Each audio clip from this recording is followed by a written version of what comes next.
Hello, everybody, and welcome to the start of the Brands Hatch doubleheader, which will end out our Pro Touring Esports Championship season here this time around. It's the Indy circuit this week, followed in 2 weeks' time by the Grand Prix circuit, which will play host to our final races of the season. 6 races to go, 30 points covering the top 2 in the championship as it stands, and plenty of opportunities for that to close, and indeed a team's championship battle to continue to develop itself as well. It's myself, Ian O'Leary, and Ashley Denman alongside me once again here in Coventry this afternoon, with Rich Weatherall behind the cameras of these broadcasts as always. Good to be back alongside you for this one, Ash. We had 3 great races at Donington Park, races where Tom Stevens took points out of Matt Richards on every single occasion once again. He has the momentum in this championship. He has the championship lead. He, in fact, has the mathematical chance to seal it tonight. But more pressingly for him, I think, is just to consolidate the lead and make sure you've got a decent enough one heading into the finale in 2 weeks' time. Yeah, absolutely, and always pleasure to be here. Happy to be back as well after missing out last week. It looked like it was some pretty decent racing upon having a little look at the replay myself, but thank you, and it did seem pretty nice indeed. And of course, yeah, Tom Stevens, I mean, the man to watch, of course, but also his teammate. I did see he picked up his first win in Scott Mitchell-Marm, so congratulations to him, as his 2026 has also been off to the races. As have the whole Rapper Racing team, as we're about to see in our standings. But let's deal with the drivers first. Tom Stevens is leading by quite some distance at this stage in the season in front of Matt Richards. Fraser Hart still in third, as he has been for a little while now. Then Callum Wilson, Luke Mitchell rounding off the top 5. Chris Grevitt, Jordan Richardson, Sid O'Vire still hasn't got a podium, by the way. It's becoming more of a miracle that he hasn't got a podium than anything else. Scott Mitchell-Marm and Alan Smith all there as well in the driver standings. Power Max Racing are still leading in the teams, but the gap's closing. Rapper Racing might run out of rounds, but they're in second. Brabham Motorsport are just over 100 points back as well. Simsport UK and Unlimited Esports rounding off the top 5 teams as well in our standings. Maximum score on a day, by the way, for a single driver is 64, so watch out for that magic number at the end of the day if Tom Stevens could possibly extend the advantage to that. At the moment, he would be extending his advantage, and by quite some distance as well. It's early, though, in this qualifying session. We're still 7.5 minutes to go, and we know there can be changes, but Tom Stevens leads this session by nearly 2 tenths. First of all, that's quite a big gap for this length of circuit. Second of all, the fact that Matt Richards is down in 10th, or he's only just improved there. He's only gone up to 9th, though. That is very unlike Matt Richards, although he does like a late lap time, as we know. Yeah, it certainly does. It seems to be every circuit we go to, there always seems to be some last lap drama in qualifying, and that's fantastic, because, I mean, how else could you have it? Because it really does keep it down to the wire. But yeah, I would expect him to improve. Matt Richards, here he is, riding on board with him now. And looking from the practice session before this qualifying one started, Ewan, I think Tom Stevens and Matt Richards, there wasn't really much between them. At one point, they actually had identical lap times. So I expect this qualifying session to be extremely close, based on the fact that this brand Indy circuit, only 7 corners long, 1.2 miles or just under 2 kilometres. So not a lot of tarmac out there. It, of course, means the lap times are very close together. And I think when we get to the main race itself, we're going to see a bit more of those blue flags today, potentially. Yeah, indeed. It's not something you often think that might even be a possibility in races of these length, indeed in touring car racing. But if it is going to happen anywhere, then it will be the Indy layout. Over the line for Alan Smith there, is currently in 13th position. Currently, I believe we've got 20 drivers with times, but 22 in the field. So we may see a few more pop onto the grid when when it's time for the race in a few moments' time.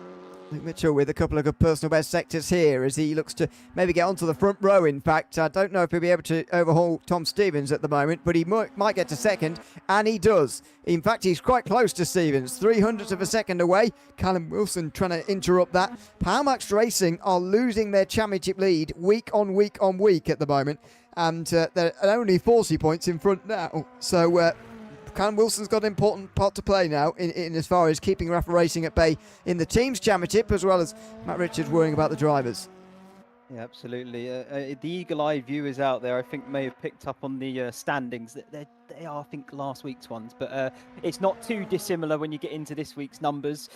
Tom Stevens did extend his lead, though, 30 points gap there, and then for the teams with the Powered Max Racing and Rafa is 40 points, so it did come down a touch. But I think Power Max Racing, they're early on excursions, shall we say, as Fraser Hart just about stopped rolling the car through Paddock Hill there. Impressive save, but still off into the gravel. But yeah, the drivers, not drivers, sorry, the teams championship. I think Power Max may have sewn that up early on, which I think, well, we know Rafa Racing been on a charge, but I think it is too little too late, unfortunately, on that. But who knows? Yeah, indeed. Only 2 points gained at Donington last time out, which is, not enough. Need to be gaining about 20 a round from this point, and that would be some big difference. Times are getting closer as this session's getting older. Top 5 covered by a third of a second at the a third of a tenth rather. Third of a second covers the top 9 at the moment. Matt Richards is only now sort of a quarter of a second away, but that's still not close enough. Sid O'Vire here now running up towards the line, still looking for that podium, although he might not want one at this point. Up to 6th place he goes. He does move in front of Callum Wilson there, so that's the first of the Power Max drivers down in 7th. Then you've got Richards, then Richardson. 7th, 8th and 9th for those guys, while their rivals are 1st, 2nd and 5th in this qualifying session at the moment for Rafa Racing. Yeah, it's an odd one with Cedo via there, because, like you say, he might not want that podium if he can pick up that extra sort of award, if you like, for the most points scored without a podium. I wonder if that's something to think about and play on his mind when we get into the races themselves, because if he's in that podium spot, he may not put up much of a fight. But, I mean, at the same time, racers are the most competitive people out there, I'd say, among the very top, and they want to do as best they can every single occasion. So on the one hand, you could say, yeah, awards might go his way if he doesn't get it, but you know, everyone's competitive, they all want to do their best, and I don't imagine Via is the type to give up a podium spot if it comes his way. Yeah, indeed. I was half joking, but you know. No, but it's something to think about. yeah, absolutely. Richardson, meantime, moves to 6th place, by the way.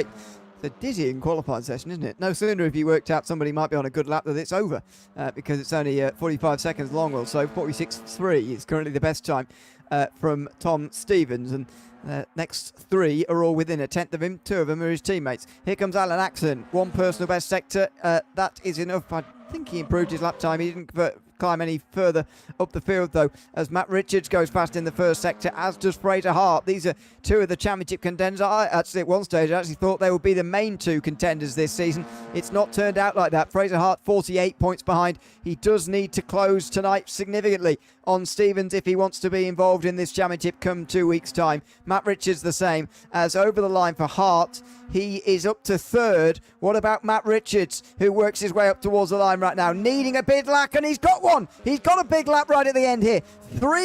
3rd position it is. Half a tenth of a second away from pole. Stevens and Grevitt are both on good lap times now as well, though. So Grevitt might well get back in front of Matt Richards here. Oh, and he's going to go to the top. He's half a tenth in front of the field now. What about Tom Stevens? Can he respond with 90 seconds to go? Tom Stevens takes it back again. A dizzying qualifying session. 2 personal best, or indeed purple lap times rather.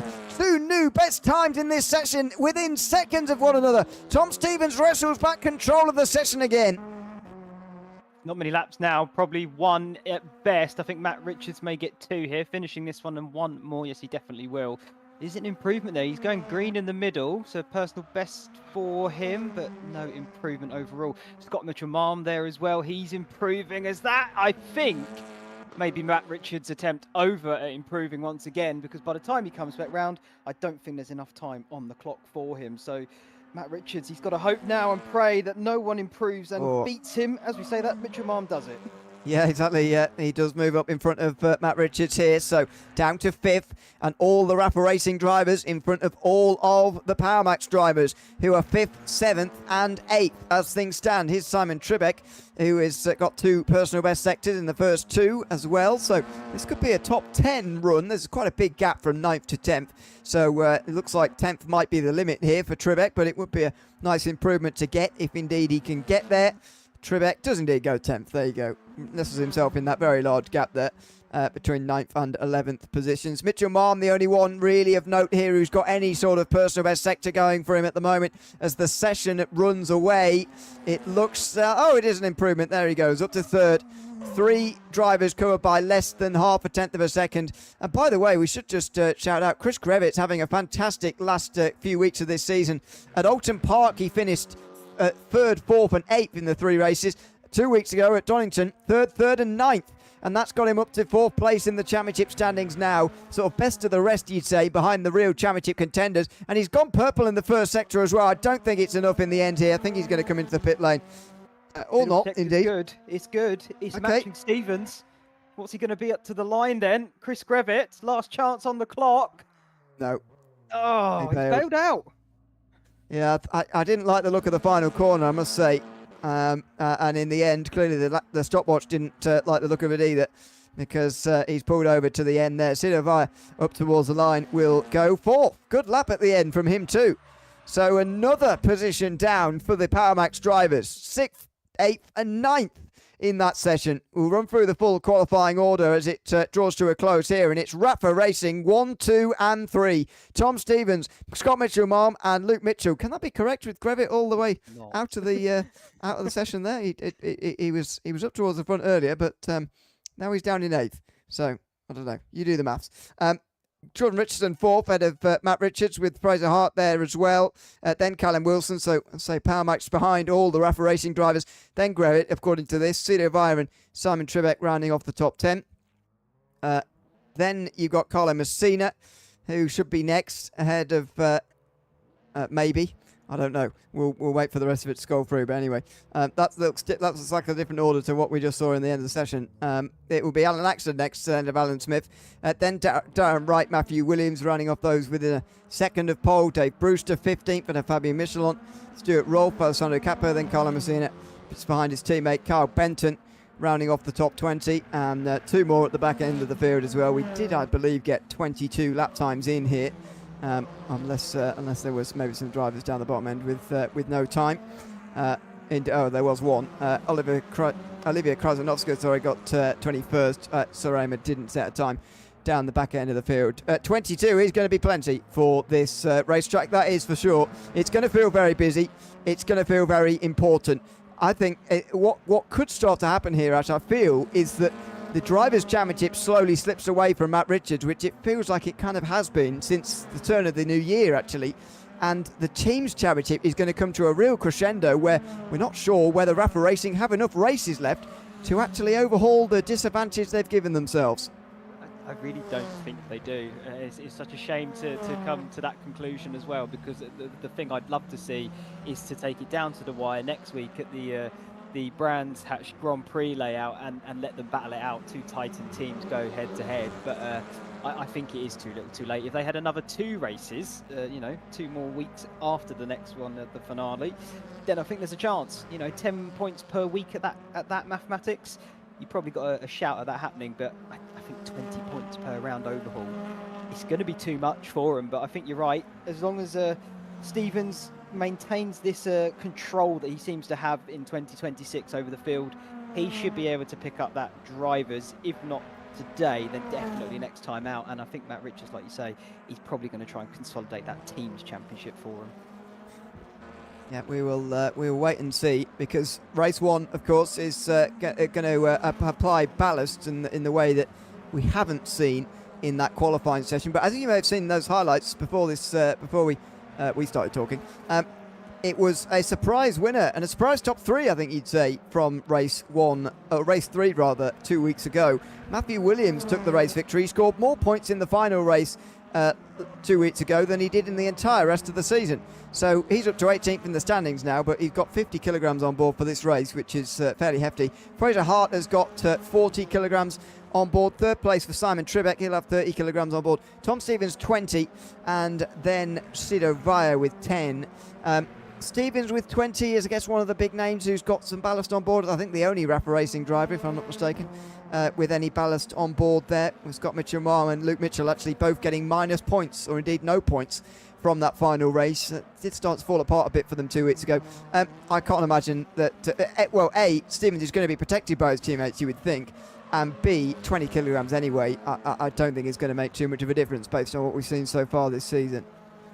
Can't imagine it doing so if the history dictates, and normally it does sort of come around in cycles, doesn't it? And you sort of get a prediction of what will happen for the future. I can't imagine Stevens really having too much of a downside with that extra 20 kilograms on board, but who knows? We'll wait and see. This could be the circuit where it actually has an effect for a change. We're not too sure. I think we have seen it a few times, and I think that's harsh to say we haven't, because I certainly go back to sort of, I think it was Thruxton, where the extra kilograms really did sort of hamper those high-speed turns because of the speed of it. But at the same time, I think there's been circuits where it hasn't made much of a difference at all. But who knows? Maybe this evening will be different. But it's going to be an interesting one.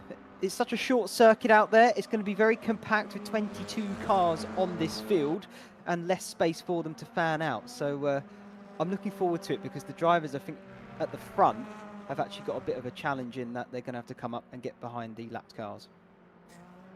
It may well come to that, which is something we, as I said earlier, is something we do not see very often in this series. But it is Brands Indy. This is comfortably the shortest circuit on the schedule this season, overtaking the Silverstone National Circuit. This venue just 1.2 miles in length, and about 3/4 of a minute in terms of its lap time. So those will go up a little bit for the race, but not too much. It's going to be, I'd imagine, over 25 laps, well over 25 laps as well for this race, which is going to be quite a lot. Important start coming up, though, as well, because Brands Hatch is not an even starting grid, as it were. It is on a bit of a hill, so important launch, as always, getting underway here. Certainly will be. Pole position from my notes is on the right-hand side. Let's see if the game replicates that as well. I think it does. So it's going to be a bit of an easier ride there for Stevens into turn 1 of Paddock Hill Bend. Of course, it is a very tricky turn 1. A lot of the drivers, upon asking them earlier, they've said the main thing about this circuit tonight, just don't crash into turn 1. Because if you do, chances are, one, you're going to cause chaos for the rest of the field. But the second point is, typically there's not a massive gravel trap. You're probably going to run it into the wall if you go off at the wrong angle. And we saw it in qualifying. Fraser Hart stuck it on 2 wheels as he went through there. So it's very easy to roll it as well. So it's one of those corners where I think as a driver, you relish in it if you can nail it, but if you get it wrong, boy, does it go wrong big time. Yeah, indeed. Well, the drivers are being led around. Indeed, it is going to be Grevitt into second place. So Tom Stevens has taken the pole in front of Grevitt. Then Mitchell Marmon, Luke Mitchell. Row 3 will be Matt Richards and Fraser Hart. Then you've got the Power Maxed row 4 of Jordan Richardson and Callum Wilson, Alessandro Cappa and Simon Tribeck rounding off the top 10 further behind. Stevens has already got 1 point then for the pole position here tonight. 31 points then, his championship lead. And if he were to finish first with Stevens down in the 5th position, he would extend his advantage by about another 10 to around 40. So that's on course for sealing it just tonight. Again, I personally doubt whether he's going to be able to manage that today, but far more pressing is the issue of consolidation, making sure that the lead is still comfortable heading into the final 3 races of the season at the Brands Hatch Grand Prix circuit in 2 weeks' time. The drivers are all ready.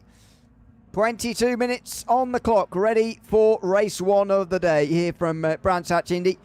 It's the Pro Touring Esports Championship, penultimate round from Brands Hatch, and the double header gets underway now, and it is Tom Stevens with a decent start. A great one from Matt Richards, who gets immediately in front of Luke Mitchell there on the way towards turn one. He's on the outside of Scott Mitchell-Marm. He wants to get in amongst those Rapper Racing drivers early, and he has done. He's going to have to cut in front of Mitchell though here on the run towards turn two as Mitchell-Marm defends and half attacks Chris Grevitt up into the hairpin of turn two as well. It's a strong start from Matt Richards. He's one of the only ones though inside the top 10 to gain any places.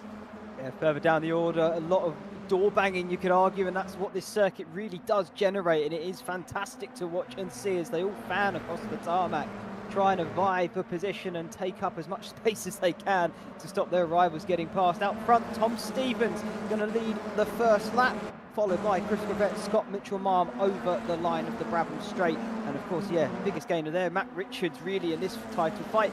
Richardson and Wilson though also gaining some spots off the start as well.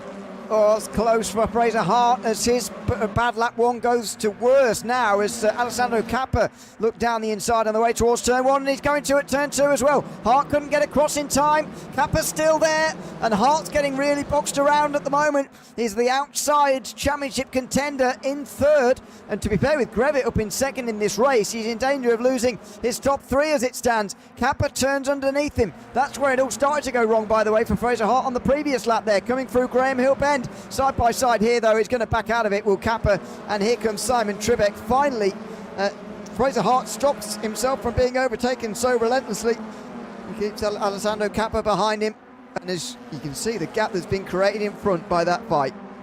I think when watching that as well, a little bit further back, I just saw Kyle Benton go up the inside of Carlo Messina. He's gained 4 spots off the start here. The only other person matching that is Stuart Rolfe down in 18th, who had that qualifying ban, had to start all the way from the back, so not many drivers able to pick up that many positions. So Carl Benton having a brilliant start there now in 11th spot, and this is on board here with Matt Richards as he makes his way down Cooper Straight and then up towards McLaren, Clearways and Clark, the final few corners to finish off another lap. And they do come at you thick and fast here, Ewan.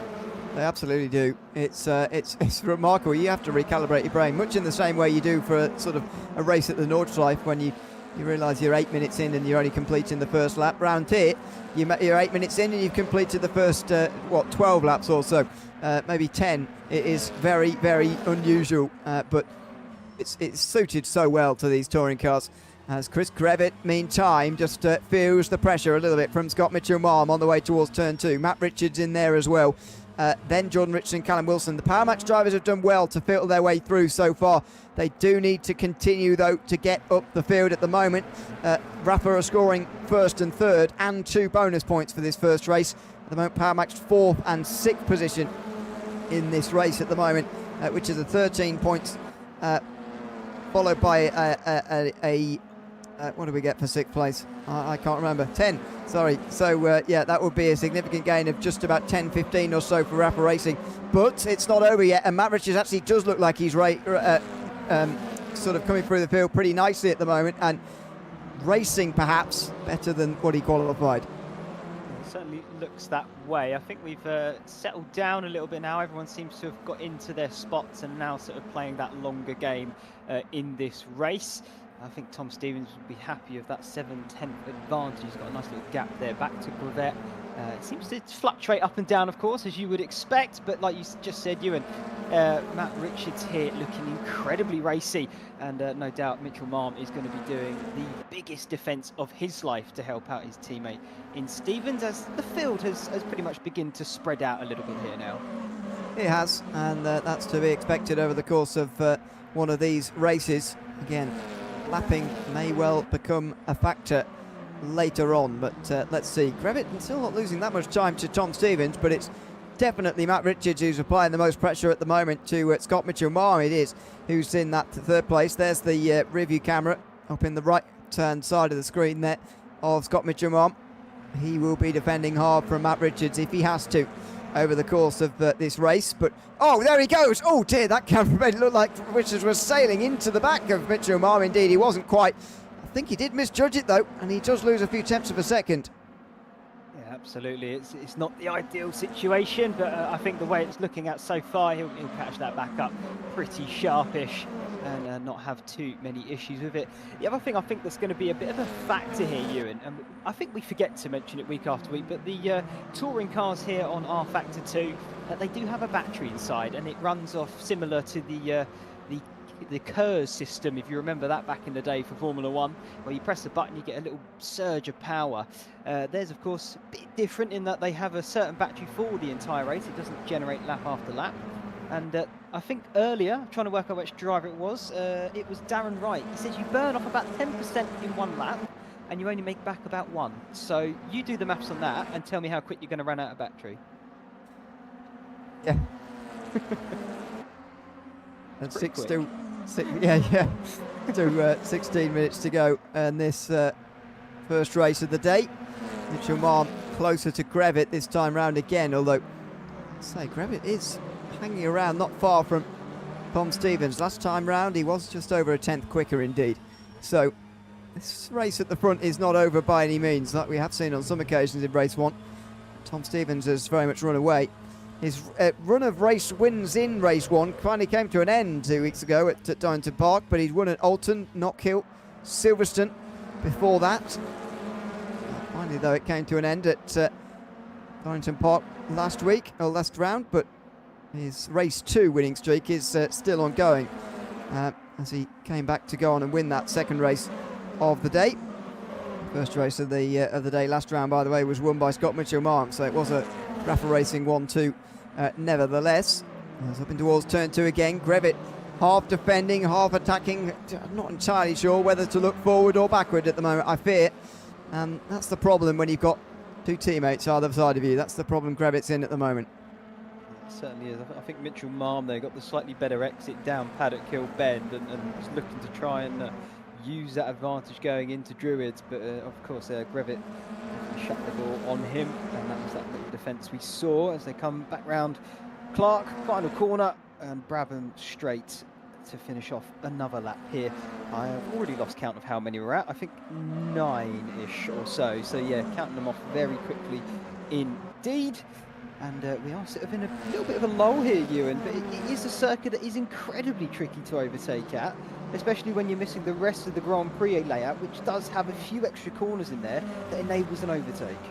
And you know, it's one of those places I feel where it takes one overtake and then there's an explosion in the group almost, and then there's, you know, lots happening all at once. Everybody realises when it is a little bit more difficult on the difficult side to overtake that you've got to take the few chances that you get, and you know, when that chance comes along, you'll see Manic side by side. There's a little look down the inside from Sarema on Alan Smith, who's gone off. Oh, and he's off in a big way. He very nearly crashed actually there, going straight on down towards the tyre wall. He gathers it up though. He loses places though to Alexander Sarema and Darren Wright, so he actually drops out the points there. It's a difficult chicane there at the end of that, I'm going to call it a back straight. It's not very long, in towards third teeth of course, but it's very, very difficult through that chicane, and I think slower than you think as well, because you've got to think about slowing down indeed for the final corner as you're going around there, which is difficult to balance all that. Yeah, it's a hard one, and funnily enough, I had Alan Smith earlier telling me, and it's a shame that we just saw him get it wrong, but he said that corner, those section of corners, Surtees, McLaren, clearways, it is crucial for your lap. He was saying through qualifying and of course the race itself. He says a good run, it will open up the opportunities going down the straight of Brabham and into Paddock Hill Bend, and then of course with that momentum you're going to try and carry it through up to Druids, at which point you can get an overtake potentially going hardest braking zone on this circuit, this corner right here, and you get it tucked up into the camber of the corner to really maximise your speed through it. But again, it's very difficult to get that speed and momentum to get alongside in the first place. So that end of the lap is very crucial. Indeed. Such a short lap, and that means each corner in itself is with a heightened importance, it feels.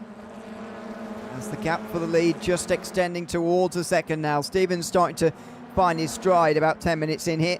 When is Mitchell Marm going to make his move? Or is he happy to be behind Grevitt, knowing that the Power Max drivers are still behind him? If he goes for a move on Grevitt and it doesn't work, then Matt Richards might be able to find his way past, as Mitchell Marm takes a different line through turn 1 there. Will he have a look down the inside? He will not. Grevitt able to hang on rather nicely. Richards, I think, has got to be the instigator in this group for me. He's behind in the championship. He is also, you know, starting to slip and slide in the teams championship as well, where Rafa Racing are really on good form and closing in. I think there's a train of thought here that says, you know, Richards has got to be the first one to try and make a move here, try and get past Scott Mitchell-Marm. I think you're right. It is, and it's going to be a tough one, because if he makes one mistake, then the entire team is in front of Power Max Racing, because Luke Mitchell is right there as well. He's not a million miles off. So it's a tricky one, though. If you're Mitchell-Marm, I think you're right. You want to sit, because unless Grevitt makes a real big mistake, I don't think you're going to cost yourself potentially a position from behind if you get it wrong. But if you're Richards, you need to go for it at this point. You've got 11 minutes left. That is quite a good chunk of laps, but they do tick down so quick. Only 46 seconds a lap, roughly 47 in race pace. And it needs to be done sooner rather than later to try and upset them, and then still give yourself a bit of time, if it does go wrong, to catch back up. Yeah, indeed. This could be it, though. It could be. This is probably the closest he's been for a while. He's been perfecting that final corner, which I think has been the difficult thing so far. It seems that nobody's got it down every time so far, which is unusual on any racetrack. But such a difficult long right-hander, and Richards there forcing Mitchell-Marm onto the defensive. So now you can see the early mumblings of maybe a pass down the line. The other reason why for Richards at the moment is that this group is faster than what Luke Mitchell can keep up with for whatever reason at the moment. Not entirely sure why. He doesn't quite have the speed, doesn't have any ballast on board. He's going a lot slower than what he did in qualifying, and for whatever reason just seems to be really struggling to hold on to the front group. So while Richards has got that freedom behind, he can experiment going different lines and not worry about being overtaken because Mitchell's too far behind, and he needs to try and use that to try and get past Mitchell-Marm as well. Absolutely, it definitely could be a possibility. I think the other thing we haven't really sort of touched on either is tyre wear. It's the laps and the corners, because it's so short, they come at you so fast. You're constantly putting load through them. So I think Chris Grevitt, actually earlier when talking to him and sort of in the chat, he was saying that he was struggling a bit with tyre wear. So I mean, so far so good for him, but maybe that could come back to bite him a bit later, who knows. But equally, they all could be doing a little bit of saving and conserving of the tyres at this point in the race, and sort of get ready for that final 5 minutes where I think things really could start to kick off. Well, they're building towards that at the moment. Mitchell-Marm closer than he's been for a while now on Chris Grevitt. But again, I think he's fearful about what a move could mean. But now he's going to go for it. He feels confident with Richards far enough away that he can dive down the inside here. He's alongside Grevitt in towards turn 2. Richards will gain on both of them. This will allow surely Tom Stevens to go on and cruise to victory here as Grevitt tries to hold the outside. He can't do it. He took straight back into line. That was more painless than one might have imagined for Scott Mitchell-Marm, who makes his way up to second place without too much trouble. Yeah, brilliant overtake there from Mitchell-Marm. I think Grevitt is sensible there. Don't fight it too hard, because you've still got 8 minutes on the clock. Something could come back from it. Who knows? The only thing we do know at this point, we've just been told by Rich, we are coming up on our first back marker here of the race, Ewan. So let's see how this could potentially shake up the apple cart. Yeah, indeed. It's Olivia Krasnowska first of all. Quite a big gap in front of her. Might not get to the others, but let's wait and see here. Lap traffic for one of the first times I can remember this season, to be honest. I know drivers often finish laps down when they have incidents and accidents and so on, but I haven't seen too much lap traffic in this way. Krasnowska pulls off to the left-hand side and just going to let the whole front group go, I think, which is probably the best thing to do, although the back view had to go a bit wide, and Richards now will try and overtake Grevitt, who was definitely off course there. He got into the grass a little bit, but Richards followed him. He's still alongside, though, is Matt Richards, and he's going to get into the podium places here. Chris Grevitt's race is just unravelling a little bit. Don't think he's quite got the speed in this race compared to what he showed in qualifying. There goes Richards down the inside, through into third, and he has to stop on the apex there to make sure Grevitt doesn't come back at him again. Richards moves up through into the podium places. It's taken him a while, but with 7.5 minutes to go, he is in third. I think that is a point proven of what can happen with the lap traffic right there. Chris Grevitt slightly onto the grass from the car at the apex of the corner, and yeah, enabled Matt Richards to get a move done down the inside, get alongside. That's the main thing here, and he did that with spectacular fashion. Well done there, Matt Richards. I will defend Olivia in that though. The blue flag rules for this championship, you do have to let the cars behind you pass within 3 corners, and so I think based on where she was, it is so difficult to be able to do that. I think she did it the best she could. It is very difficult especially when you've got sort of awkward gaps. It's almost easier when they're all closer together. When there's awkward gaps of a second or so, don't know whether you've quite got the space to drop into it or not. It's very difficult. Jordan Richardson is in 6th place here, just in front of Callum Wilson and Fraser Hart. And at this point, these guys need to try and protect these positions, because it's of course the starting positions for the next race, but also Richardson is a scoring driver at the moment. That is counting towards the team's total, with Richards in 3rd place and Richardson in 6th. So it's 1st and 2nd at the moment for Rafa Racing. In fact, they're getting the maximum, because Tom Stevens is getting both bonus points as it stands, 22, as well as the 17 for 2nd place for Scott Mitchell-Marr. That's 39 points from this race so far. Richards and Richardson are not going to be able to get quite that many, but they've got to limit the damage. 40 points at the start of the day. They limited the damage to just 2 points over the 3 races last round. Sorry, that's exactly what they need to do again here in this round. Yeah, bring it on as well. I really want to see how this plays out, of course.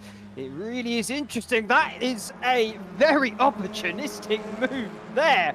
Whoa, late on the brakes. Callum Wilson. No, I'm getting confused with my drivers now, but either way, fantastic move down the inside against the Power Max team, and through goes Hart. Apologies and all that, it was Fraser Hart. What a move there into McLaren. He's going to have to defend it here hard as well, and that does make it difficult for Callum Wilson. Of course, he needs to be supporting that Power Max team, but when you've got someone doing that out of the ordinary, brilliant move. It was quite late, but he got himself alongside Wilson and got himself through, although it's not over. Oh, there's contact. Hart thought he would be clear. He wasn't. There was contact. Wilson flashes the lights. Not sure whether in an apology or a bit of aggravation, but that tells quite a story. And Fraser Hart's going to slow down and let him through, is he? Callum Wilson. So that might have been a redress there from Hart, as if to say, yep, you're in the right there, I'll let you go on back past again. A strange battle between these two now, but just shows you once the gap has been opened up, you can probably have a fight round here. It's an odd one, that. I'm surprised he actually let him back through. I had a little look at the replay of it, and here we're going to get the actual replay of it. So I think personally, Fraser Hart, he got the move done earlier on last lap, and at this point it is his position. He shouldn't have to give this up. Of course, the driver is there, the car is there. He's just come across thinking he had the room and cleared him just enough of a car alongside to cause the contact, and I wouldn't have said that solely on Fraser there. It's a real harsh one, but clearly he felt he was too much in the wrong and gave it back, but an odd one. A very good sportsmanship though, that's what I will say. Yeah, it was in the end, yeah. I think they probably got that right between themselves as well, to be honest. I think Hart didn't give enough room there on the inside. I think that judgment is correct, though. That he didn't intentionally try and turn across him there. I don't think he just thought he was clear, and he wasn't in that battle there. So they've sorted that out between themselves. Here are the final few point scoring positions being fought over back here. The likes of Tribeck, Benton, Messina and Axon. All the final few points just outside the top 10. These guys have got to position themselves for the end of race 2, really, and a potential reverse grid pole for race 3. You never know around this circuit what we could see, because 2 weeks ago at Donington Park Grand Prix circuit, we saw a surprise winner in Matthew Williams. So he's paved the way. It is definitely possible for one of these guys to hold the big names off for 20 odd minutes, and they've got to be positioning themselves for that sort of thing at the end of the next race. Absolutely. I think if I cast my mind back to, I want to say last year, maybe even been the year before, I've seen Alan Axon around this circuit do an absolute masterclass in defensive driving, and that was on the Grand Prix layout of the circuit. So imagine the slightly longer straights down the into sort of the woods part of this circuit, a few more turns and corners where you can get alongside and make a move, as this is going to be Fraser Hart trying it round the outside. You don't often see this in Druids paying off. He's just about unable to hang on, and Wilson keeps him at bay for the moment. He'll have to rethink it. But back to Axon and that masterclass in defensive driving. He managed to hold off, I think, one of the fastest drivers we had in the series at the time for about 20 minutes. And it is so difficult if you know what to do with your car. So if you can get ahead and you know what you're doing, brilliant.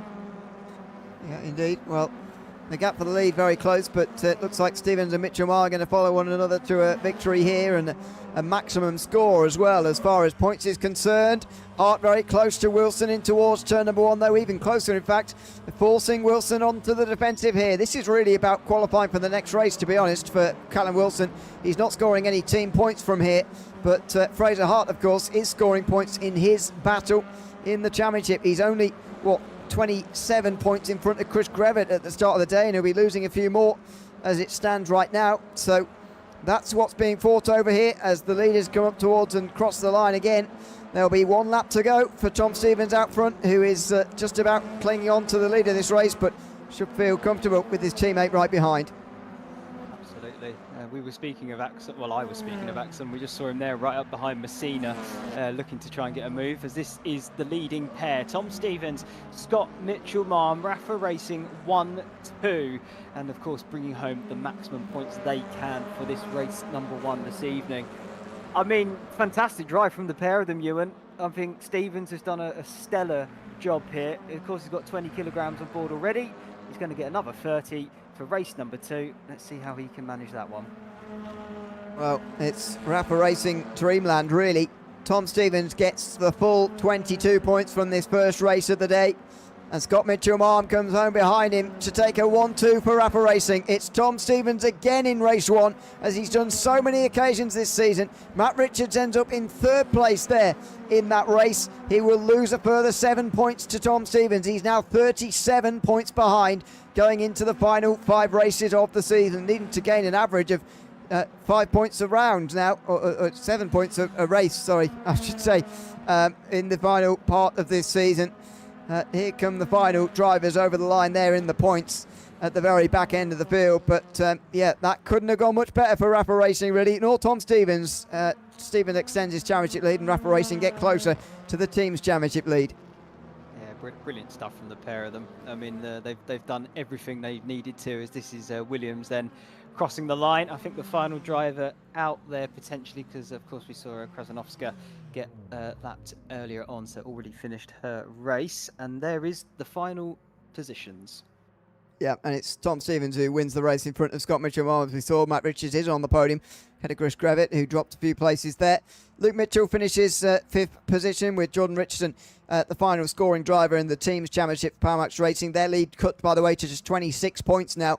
Callum Wilson's next ahead of Fraser Hart, with Sandro Capra and Simon Tribeck rounding off the top 10. Carl Benton's 11th in front of Carlo Messina, with Alan Axon, Alexander Sarema and Alan Smith rounding off those in the points. Darren Wright, Stuart Rolfe, Dave Brewster and Matthew Williams all finished on the lead lap. Olivia Krasnowska was not on the lead lap, as we saw.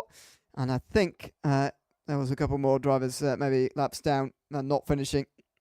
Indeed, one driver, Fabien Michelin, did not finish at that race, and will start from the back in race number 2, which of course is the ballast race. So the championship leader will indeed have more ballast on board, and 20 more kilograms on board than Matt Richards, and that's exactly the weight difference between the two of them in the previous race, because Stevens had 20 on and Richards didn't have anything. I do wonder, therefore, whether it is going to make so much of a difference how much ballast the championship leader has actually got on board. But we'll see in race number 2. Maybe those top 5 having that weight will just hold them back enough to allow some of the other names to come through in race 2. Certainly didn't seem to affect them too much. I think Fraser Hart may be out there. He, of course, had 40 kilograms on board. He finished down in, I believe, 8th position. So he seemed to struggle a little bit from the getaway, but I think later on in that race, I mean, we saw how close and how hard fought he was going up against Callum Wilson there in the closing stages. So clearly the weight, not the biggest drawback around this circuit. So I can't imagine why we don't see the top 5 able to sort of hold on where they finished there for race number 1 at the start of race number 2. But I think from race number 1, what we saw is going to be a crucial getaway. We saw Matt Richards jump Luke Mitchell at the very beginning. And of course, we saw a few other drivers, namely Carl Benton and Stuart Rolfe, getting those positions nabbed up early on. That could be crucial. Yeah, the starts of these races, it does feel like it's going to be quite important. I mean, were you surprised maybe by the lack of ability for some of these guys to overtake in that race there? It is a small circuit with, therefore, not many corners and not many overtaking chances. But I must say, I was expecting a few more opportunities to arise there for some of the top names. So, yeah, I do wonder whether that is going to be an outlier as far as the race is concerned, or whether the next 2 races indeed are going to be very similar to the one we've just seen in that respect. I'm not too worried thinking about 2 weeks' time, simply because we go off into the woods. There's a few long straights, a few more heavy braking corners, so moves will be able to be made absolutely when we return in a fortnight's time. For race number 2 here, I think it could be a similar looking story. I think when we get to the end of the race, though, when we've got sort of reverse grid up on the line, I think we may see a few more moves being made, and particularly a few more lunges, and just trying to get it stopped in time for the apex, maybe not even reaching the apex, and just using potentially a little bit of door barging and block passing to try and get some moves being made, particularly Druid's brilliant overtaking spot there. Of course, you need to get Paddock Hill Ben right, but we even saw a move through Surtees and McLaren at the end of the lap. So it's doable. You've just got to really go for it, though. Yeah, it does feel like that. We'll see whether anybody's going to be properly motivated to in this race. We felt like it was going to be Matt Richards who would be the one to really start it off in race 1 there. He did sort of in the end. I mean, didn't actually get Mitchell Marm, which who is behind for quite some time in that race. He did end up getting past Chris Grevitt. Whether he would have been able to get past Mitchell Marm remains to be seen. But the thing that might encourage him most actually was the launch he got off the line in race number 1. If you remember, he was immediately up at 1 place coming in towards turn 1 and gained a few more as it went on. If he can use that again to go on and win. Well, go on and win would be massive, I suppose. But at least to gain some early positions in this race, that could be very, very useful as well. Because again, don't forget, he's got the same advantage in ballast as what he just had in that first race to Tom Stevens. Because Stevens just had 20 on board with Richards nothing. Now Stevens has 50 and Richards 30. It's the same difference. Yes, they're both heavier than the rest of the field generally, but that could be used to Matt Richards' advantage as well. On a race, you'd say he definitely has to finish in front of Tom Stevens because the gap's now 37 points with only 5 races to go. He needs to. And if he doesn't, I think it's very much sort of putting a sort of a closing chapter to that championship potentially. I will never say never, and you never can in motorsport because anything can happen. It normally does. And so you can really never, call it done until it really is the final checkered flag. However, I think if he doesn't really put his best foot forward, have some committed moves, particularly in that first couple of laps where the chances are at their best, I think he is sort of taking his foot away from the crack in the door, and he's going to let it close and potentially focus on that team championship more so. Who knows? He's on the right side of the grid this time. He's going to be right behind Tom Stevens.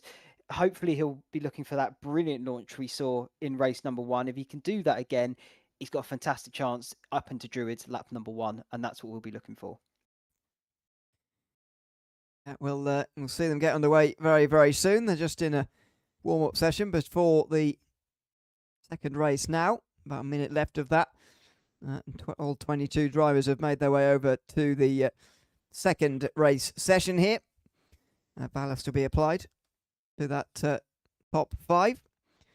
And yeah, we'll be ready underway in a few moments' time. As far as the teams' championship is concerned, by the way, I mentioned that Stevens and Rich are now 37 points apart there. The teams' championship is actually mathematically closer now.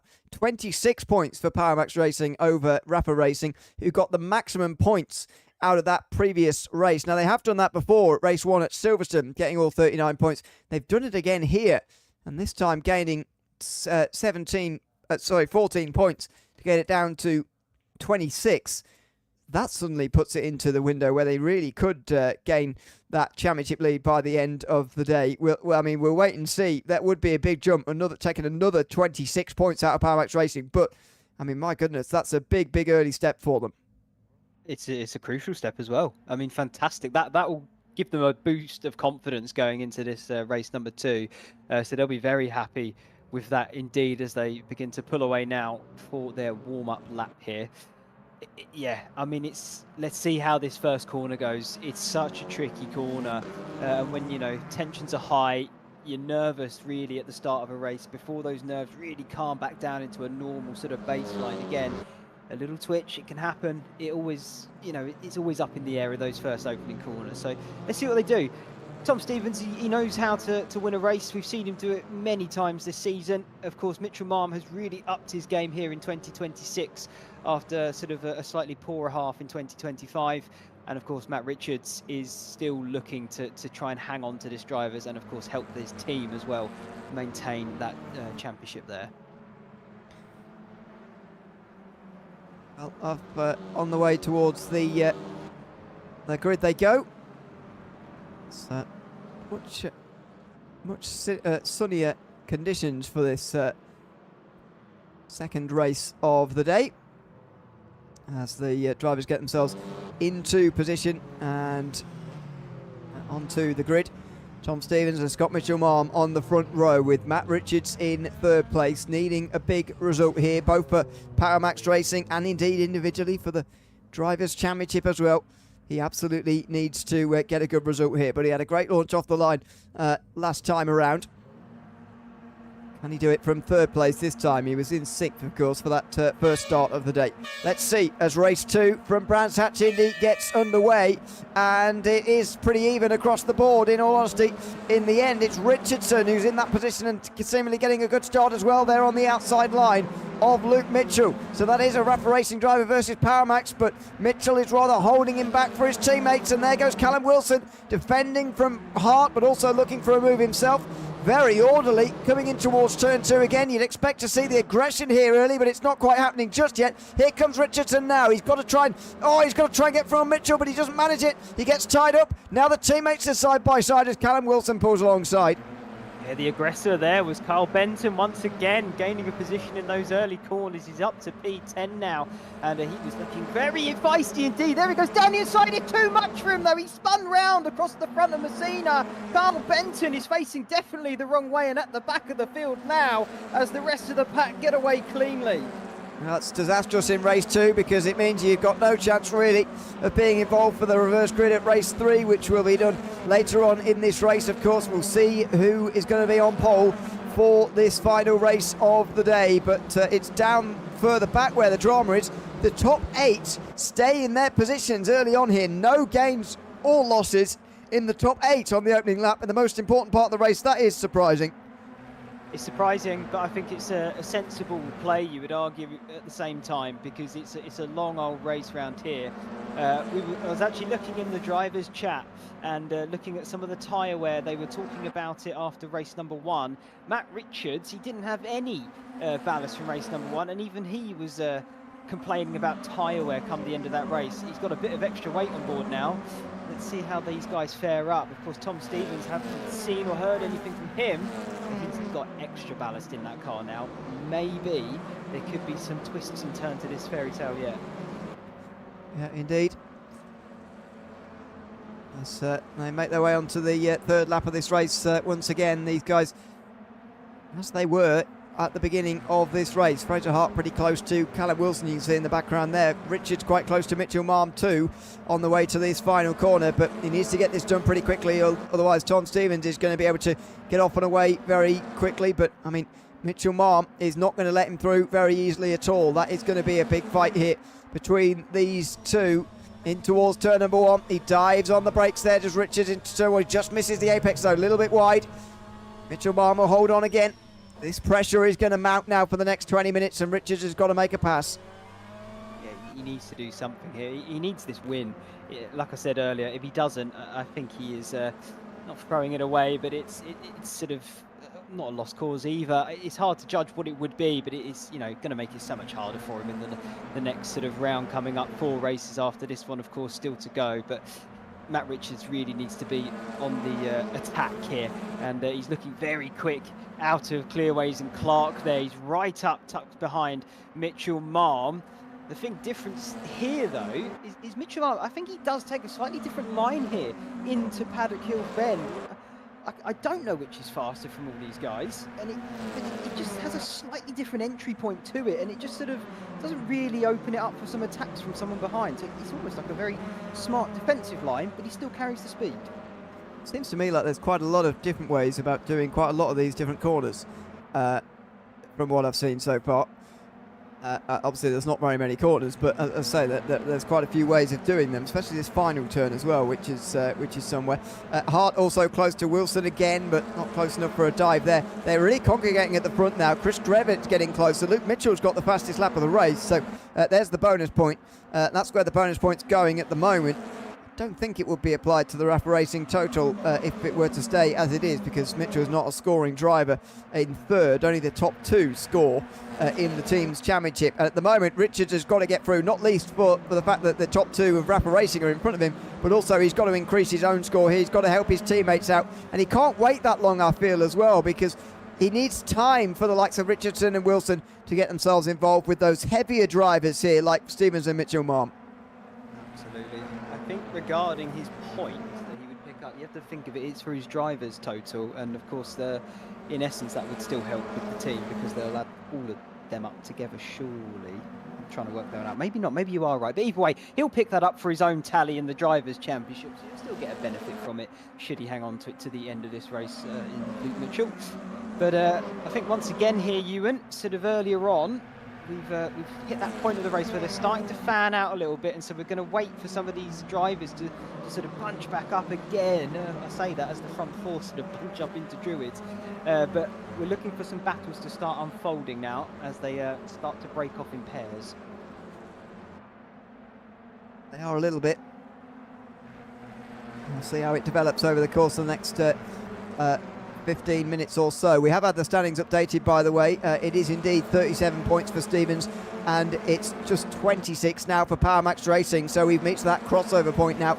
The team standings are closer than the drivers, and that was very, very unpredictable, I must say. At the end of 2025, when we left Brookston, the end of round 3, PowerMax Racing had absolutely dominated. Matt Richards had absolutely dominated. Really, he only had, at that stage, only one performance outside of the top 10. But now it's all changed, and it's Tom Stevens who is running away with this at the moment. Very, very impressively done from Stevens in 2026, and indeed the RAF Racing drivers as well. What can Richards and the rest of them do to change that up? At the moment, Callum Wilson's feeling more pressure from behind. Fraser Hart continuing to apply that from 8th place. It's race 2 and it's round 2 for these guys, so I mean Fraser Hart still trying to get past Callum Wilson as we saw him do in race number 1, so battle not over. Oh, a little fakey there into Paddock Hill Bend. That's going to try and upset Callum Wilson. A little bit of a psychic game in that one. I don't think he's phased by it by the looks of things, because he still goes for that defensive line into Druids, feels he needs to, but Fraser Hart unable to pounce and make a move as of yet. It's so interesting with that drivers and of course team championship, Ewan. I mean, you wouldn't have expected it to go that way, but I mean, what a story if Rafa Racing do come back and take it right to the final race and even potentially win it. Wowee, that would be fantastic. It would be quite a story, there's no doubt about that. In terms of the points that they need to have to at least keep it alive, it needs to be something like within 100 or so. We're absolutely going to have a finale in the final 3 races, whether it turns or not, and it actually changes hands on the final day remains to be seen, but it's very unlikely to be mathematically over by the end of the day for Powermax Racing. Even if they have a very good day today, actually, it's still pretty unlikely that they might be able to seal it by today. Through the end of turn 3 again for these guys.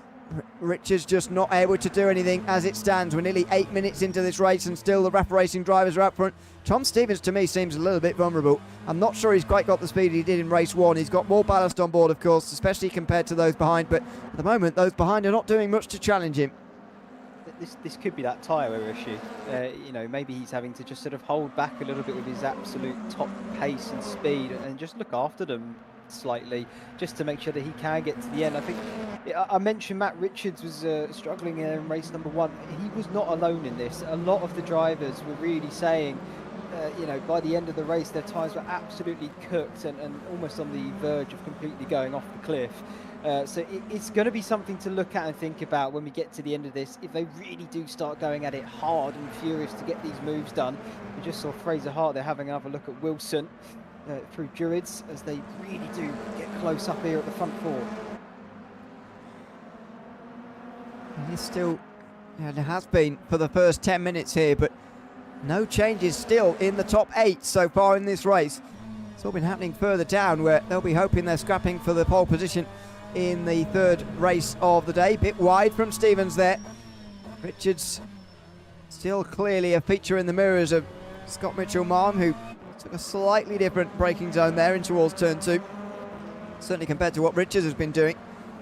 Just to try and defend. As meantime there down the inside goes Vaya on Sorema. Cedar Vaya's not had such a good day today, but he's still pretty comfortably the best placed of those drivers who have not had a podium yet this season.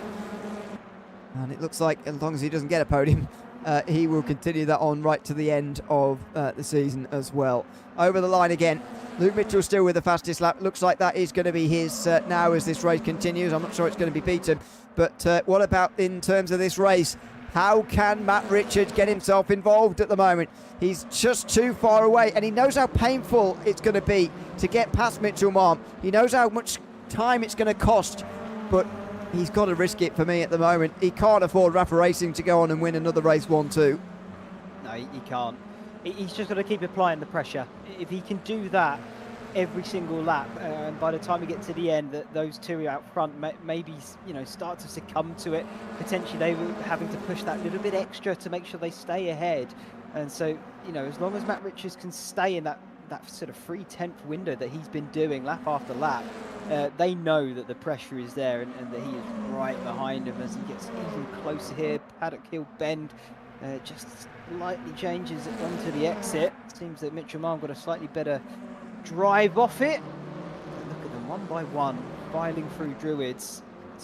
There's barely anything separating them at this point. It's still anybody's guess. It is. Just makes it more remarkable, really, that no one's attempted the move to this point. I get that it is very, very difficult, but nevertheless, there's titles on the line here. It's quite an important race for the context of this season, and at the moment, it doesn't seem like it's being treated that way by those at the front. See, on the road it is harder than up here, as I'll acknowledge. Grevitt is getting closer to Richards as well. That's got to be a concern. Because and he's wide here, Richards. He might have been looking in his mirrors a little bit too much towards turn 1 there, and he has to defend from Grevitt, although he's not got over in time. Grevitt's on the grass. Oh, that was aggressive from Richards. I think he just about stayed within the lines of reasonability there, and he fended off Chris Grevitt quite firmly, but he only just holds on to 3rd. That was a mistake. That's what he's concerned about, losing a place and then getting shuffled on back further. It could have been costly. He was very, very lucky that he was able to fend off Grevitt into Druid's corner and not lose any time to the front 2. I think that's the remarkable thing in all of that as well. Of course, offline, defensive line, you generally lose a little bit of time to those around you. He lost absolutely nothing. So, you know, he's a very lucky boy. You can count his stars there. So we look a little bit further back here. This is still Wilson and Hart going head-to-head. Hart definitely with a better exit there out of Paddock Hill. Wilson going to go defensive down the inside. Hart's going to have to try it the long way through Druid's corner, but there really isn't much room around that outside line to sort of enable the overtake. So he's going to have to wait once again. Yeah, indeed. Hart has effectively been waiting now well over half an hour, because that first race he was in this exact position. Tom Stevens starting to get a bit of a run over the others now, and you might have been right earlier about the fuel tyre saving, sorry, for him.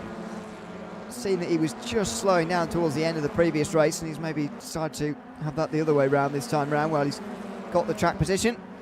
As here comes Hart again, showing that it is possible to put the pressure on. Callum Wilson again. Oh, good defending there, but it's a good attempt from Fraser Hart. He's going to run out of road in the end.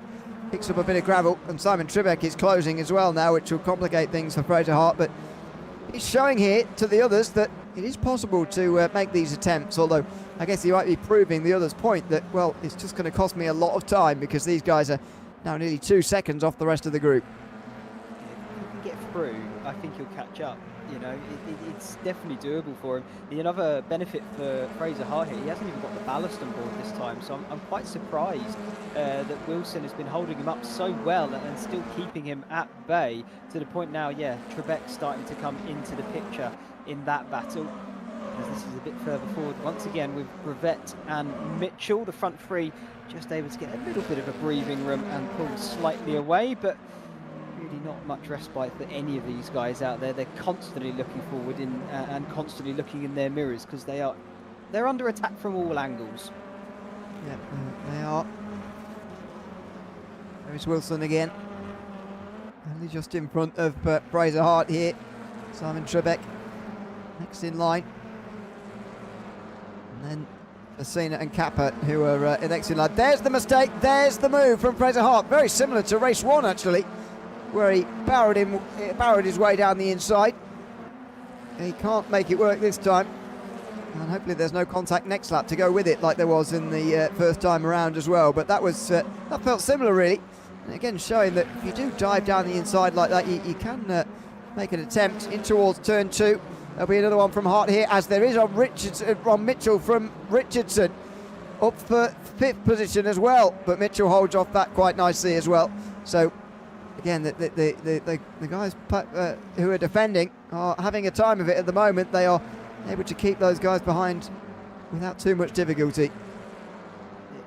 We've talked a lot, of course, about Richard Stevens, as we expected to, really, with this championship going on.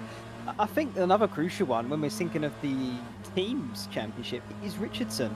He's right behind Mitchell. Of course, Richardson, if he gains another spot, that he's the second driver in that Power Max team, who's scoring points. Of course, Matt Richards, the number 1 at the second. And so even if he gains a spot or 2, that's still helping the team game. So I'm surprised we haven't seen a bit more aggression from him as well in this race. Of course, we've seen him attempt the move there at Luke Mitchell and coming off to no avail. But it wouldn't shock me in these last closing stages if we see, you know, not a desperate move, but maybe a little bit more aggression from these guys. Yeah, indeed. Hart again looks towards the inside, but can't do it there on Callum Wilson. And there's the group out front now.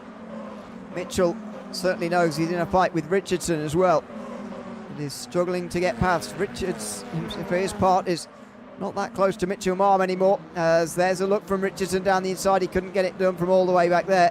6 minutes to go. Rafa Racing on their way to another very big total here. It's pretty much exactly the same results as the previous race, and so again, Rafa Racing are closing this margin in the championship very, very quickly. Power Max Racing have got to do something, but at the moment they can do nothing to stop the points that are being lost, and they're the ones being attacked right now. At least Callum Wilson is. He's not a scoring driver, but he's on the defensive from Fraser Hart. Absolutely.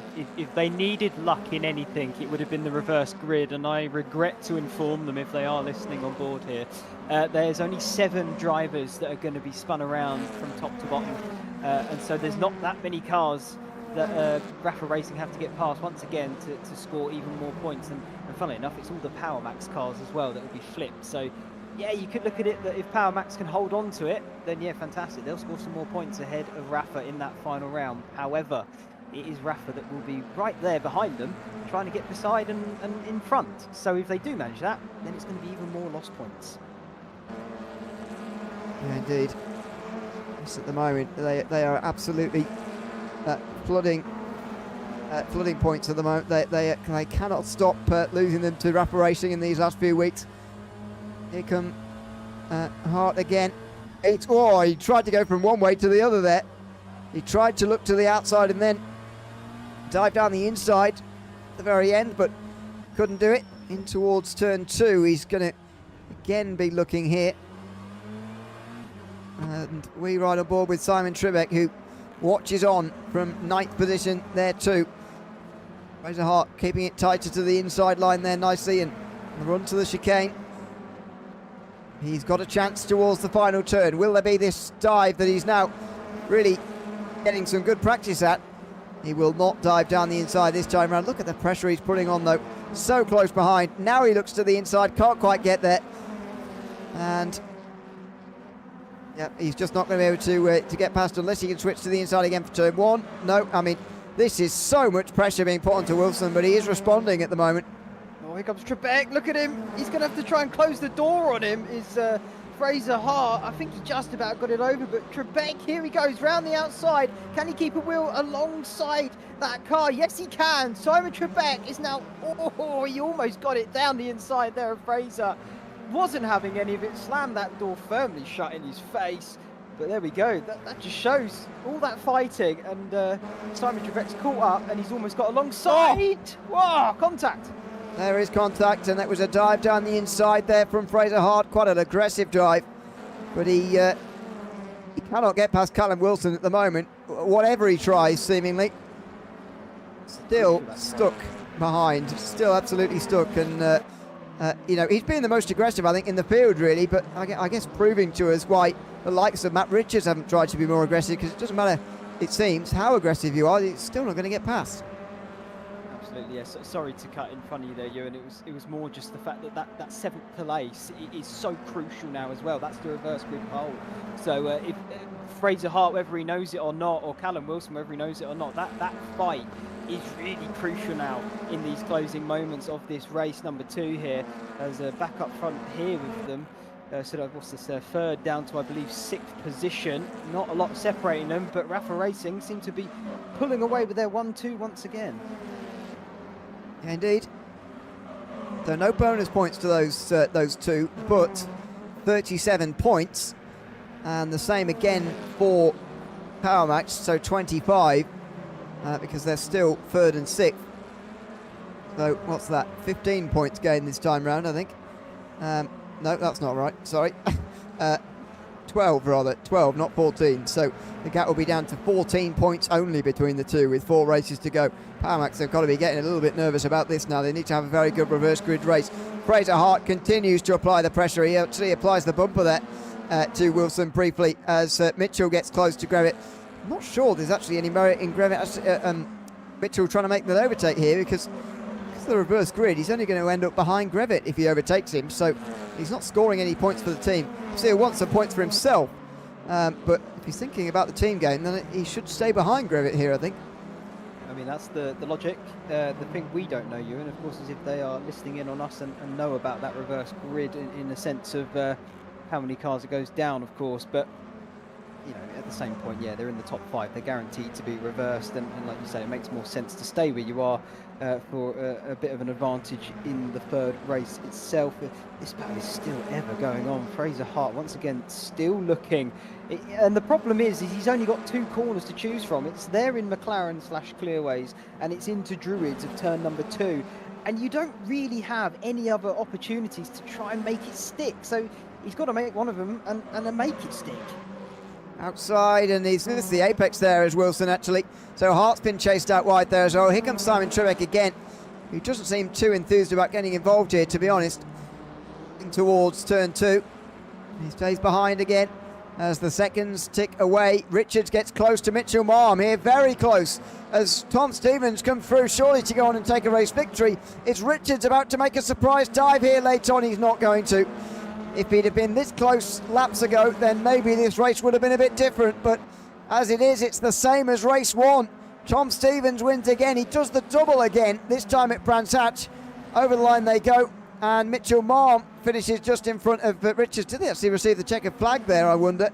It seemed pretty close. as to whether they actually got the checkered flag there or not. But, and a big fire! Fire for Kappa in towards turn 1. He might have downshifted when he shouldn't have done, and finishes 11th. Well, thankfully, the race is indeed over, and he can return to the pit lane, but that was quite dramatic.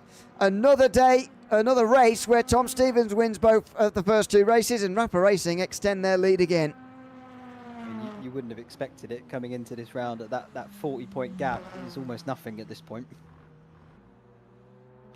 It certainly is. It's down to 14 now, I think, based on what we've just watched.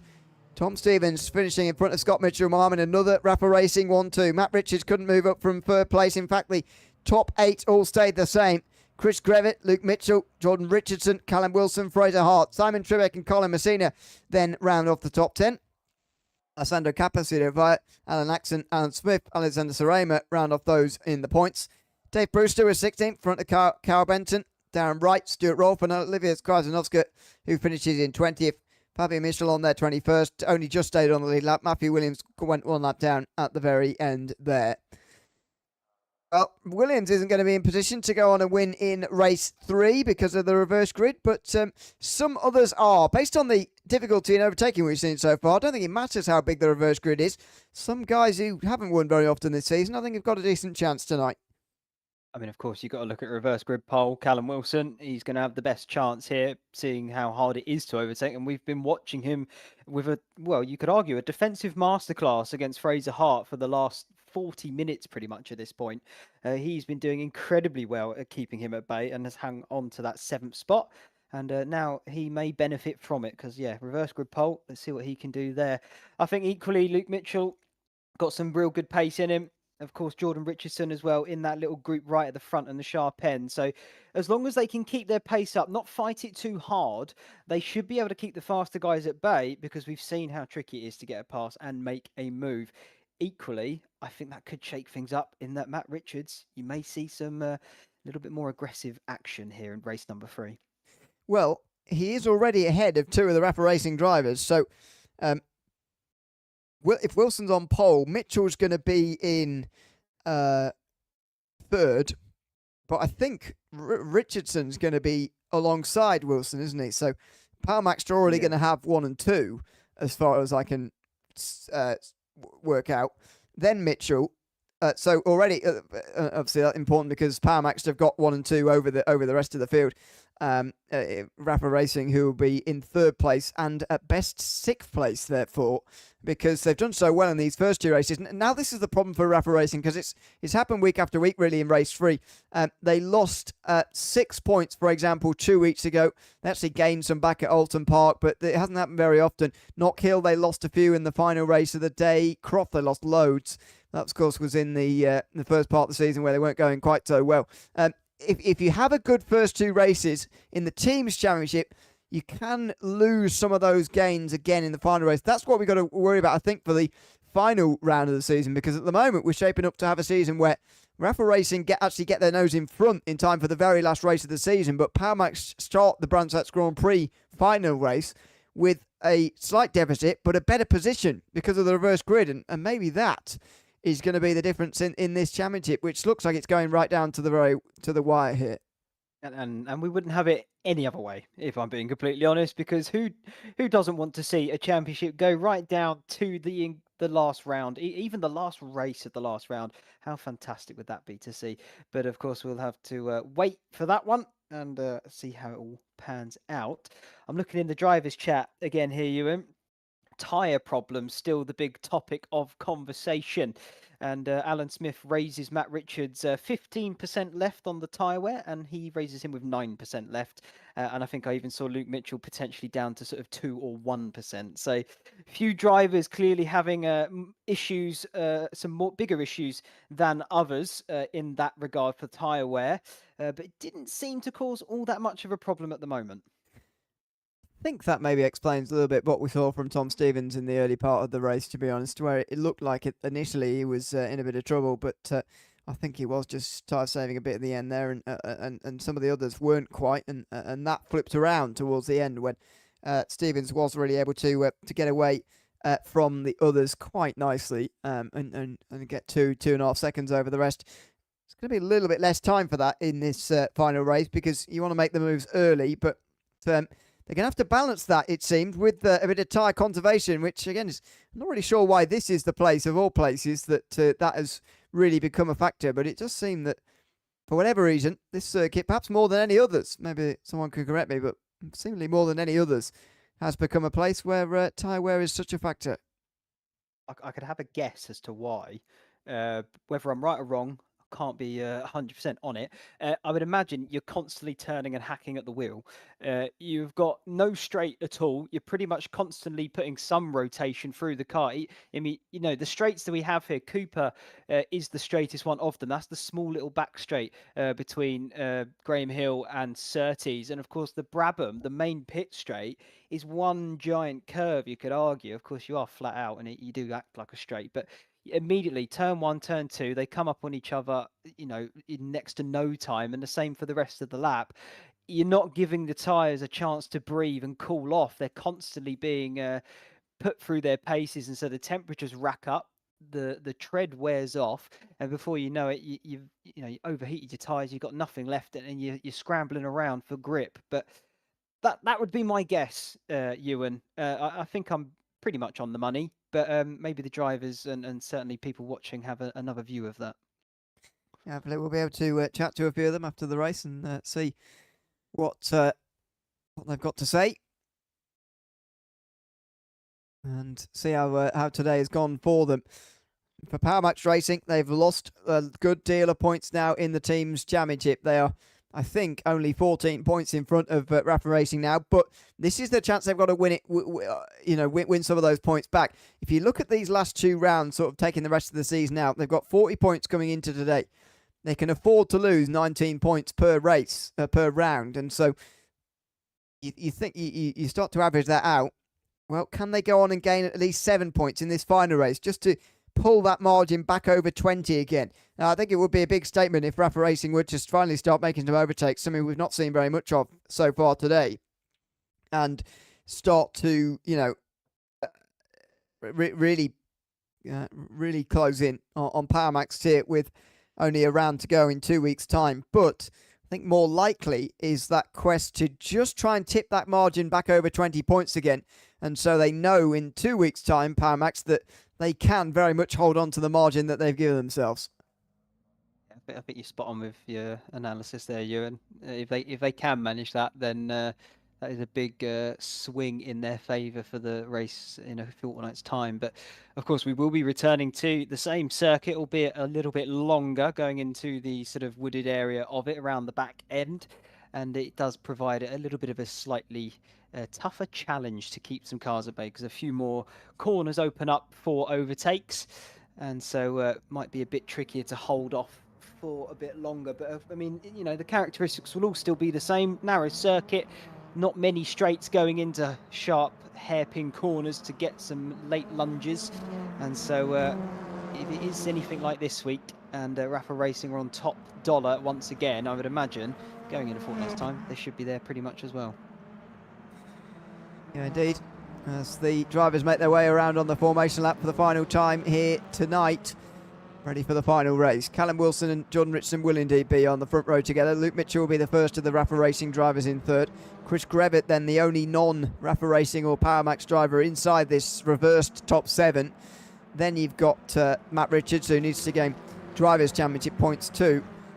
He'll have lost out on quite a few there in that previous race as well. He will have lost another 5. So the gap will be 42 points now. He needs to really have probably needs to win, but I'm not sure that's going to happen. Scott Mitchell-Marm and then Tom Stevens next in line. They've got the chance to really apply some pressure to Power Max if they were to start making some overtakes here. We have not seen too many so far tonight. Power Max have seemingly struggled. In fact, Callum Wilson was rather on the defensive of that previous race of Fraser Hart. Can Rapid Racing turn that around here right at the end of the season? 4 races to go, and this is the final one of the Brands Hatch Indy round in the Pro Touring Esports Championship. And we are underway. Powermax 1 and 2 off the start, getting off to a good launch as well. Very good launch from Richards, but he might get boxed in there. He's behind Mitchell with Grevitt on his left-hand side as well. And here comes Mitchell. Oh, in contact with Mitchell Marm. Goodness me, that's Fraser Hart there with Mitchell Marm making contact. Tom Stevens moves through cleanly. He gets up to 6th. Richards is still boxed in here. Grevitt's on the outside of Mitchell. Now Richards can get alongside. Can he get himself through? No, he breaks early. And he lets Grevitt in just in front of him for 4th position. I mean, that was crucial there for the Rafa team. It was lucky they managed to both pick it up and collect the car to keep it all facing on the right direction. This could be a chance here for Stevens behind Matt Richards, then having a little look into clearways, but unable to get anything of it just yet. But look how close he is. He's practically pushing him over the start-finish line at the end of lap number 1. Can he get down the inside? No, he's going to have to try the long way. You normally can't get it through there in paddock. Hill sideways action, holds it, but that's going to cost him into the corner of Druids. Well, Stevens had a very good chance to strike there on Matt Richards, but wasn't able to take it. I think Matt Richards had a good chance to get past Grevitt, and he didn't take it either. But the fear of Stevens following through, if it goes wrong, I think, has superseded him there. And you can absolutely understand why that is. As Tom Stevens closes in now, he goes towards the final turn, and he's putting the pressure right now onto Matt Richards, Stevens, and Grevitt is going to be feeling it as well. The top 3 are still as they were. Powermax have got to, you think, go through and take a 1-2. Luke Mitchell is the one who can try and stop them from 3rd. Yeah, he absolutely is. I mean, him and Richardson, I think, have been fighting all evening. We haven't seen much of the battling going on, but they've been pretty much at each other's throats, you could say, all night long. So I would imagine that will still continue on here. It's whether they can potentially pull away here, I think, is the biggest question. Of course, the front 2, Wilson and Richardson, they haven't got any ballast on board, whereas those behind do have a little bit of extra weight to think about and manage. But at the moment, they've not darted off down the road. Of course, still only a few minutes into this race, so it still could change around. But they've got the start they needed, so now they can look to try and consolidate it. Yeah, indeed. Richards there in 5th place, close to Grevitt still, as Mitchell has a look down the inside of Richardson there in towards turn 1, just taking a slightly different line. And I have eyes everywhere in this final race of the day, as these guys who have spent much of their race defending in the midfield, the likes of Richardson and Wilson, have got a chance to defend for a race win here, and a very important one too it would be as well for Powermax Racing. Would pretty much negate the previous race, so it will go back to mid-20s, I think, if it stays as it is, because Mitchell and Stevens makes a 3rd and 6th place finish, which is what Powermax have had on both the first 2 occasions, but they've got a 1 and 2 this time round. Yeah, it's a point difference here and there because of the fastest lap point, which is currently going to Luke Mitchell, having set the best lap currently in 3rd position. Generally, that hasn't changed because of the tyre wear, so Mitchell might well have that. That might well bring Rafa Racing just a point or 2 closer, but a lot can still happen from here to the finish. You've got to think they're going to throw something at this race in race 3 now. So far, these first 2 races hasn't really happened. No, I mean, it's one of those things. It's going to be a bit of a longer wait, I think. It's not going to happen in this first half. You're going to wait to the second part of the race where the field is spread out. You still got all your gaps somewhat maintained and have a little bit of an opening up there. And then they'll try and pounce and make some positions, I reckon. Because you kind of have to play it that way. If you don't, you're opening yourself up to losing positions early on, and that's going to be the death of your race if you do that. Towards turn 1 again. This train behind Grevitt is growing, and it's not just among those who are actually involved in the reverse grid. It's a bit of a thorn in the side of Tom Stevens at the moment, because Fraser Hart is right there. He actually hits the back of him there through turn 2. But surely Stevens is going to find this pretty easy in terms of a defence. It's about how he moves forward here, if he's going to. Or does he just consolidate the day and think, well, I've gained points on Matt Richards' first time round and second time round in this race here tonight. I've got a 42-point championship lead now, as we've just had confirmation of. Might well just consolidate it and accept the couple of points lost, and accept that is a big championship advantage going into the final 3 races. depends where his head's at. He could also be thinking of the team game, and if he is, then he'll want to get by, and of course the competitor in him will want to get by regardless. This is Fraser Hart though, trying to get by. Wow, look at that car up in the back, flipping all the way almost over the barrier as well. Hart unable to make the move. I'm trying to work out who that was flying off further back. I think that's Messina. Wow, that was spectacular. Colin Messina was definitely the one dropping down the field there, and it seems that it's not the only one actually to have had trouble so far in this race. Olivia Krasnowska's already off the back of the field, and Stuart Rolfs in pit lane has been for a little while. So there are some drivers having problems down the back end of the field. This is what happened to Colin Messina. Not really anybody around him, to be honest, towards turn one, though he just gets up on the curb and goes up and over. I'm surprised we haven't seen more of that, because that's not dissimilar to the line we see everybody using here, but he goes up on two wheels and goes cartwheeling almost into the crowd. I think what makes it more spectacular is the fact that the tyres generate so much grip that they, of course, yeah, he's up on two wheels, but you know the corner itself doesn't have a hand in it, but the tyres, they do generate so much grip that they're able to hold onto the road, and that's what causes it to roll. I mean, I don't know if you're familiar with sort of the world of remote control racing cars, but you see a lot of that, you know, I can't remember what they call it exactly, but the car flips because the tyres generate too much grip, and it looks almost a little bit like that, but it is quite something to behold when it does happen. Yeah, well indeed. It was flipping around like an RC car there a little bit into the fence, but fortunately Messina is now a long way down the back end of the field. Kappa is involved in this leading group, that's why I mentioned him. He's in the top 9, if we can still call it a leading group, coming from the lead itself. There is about a second in front of Grevitt, as there has been for some time, but about 7 minutes gone now, still quarter of an hour to go in this final race of the day. When and where are these moves going to happen? At the moment, the top 5 have not changed at all. Everybody feeling like they're sort of happy to sit with what they've got at the moment, happy with the day's work. Or is there going to be a twist here? Are there going to be moves late on? Fraser Hart has been a source of interest for that so far, and is he going to try and upset the championship leader? I mean, if he can, he will. Why wouldn't he as well? He's the man that so far this evening, he's arguably one of the most aggressive out there this evening, but it's just been that the cars in front of him, they just seem to know where to place that car and defend so well that he's just been unable to make some headroads, because he really does look like he's got some pace that's just he's not been able to unleash it to its full potential. So it's been a tough day for Fraser, I would argue. He's probably a bit frustrated in that car at this point as well, here in race number 3, because it feels like he's been stuck at 8th and 7th the entire evening. Yeah, it's got to be frustrating. I mean, you know, fair play to Fraser Hart for being by far the most sort of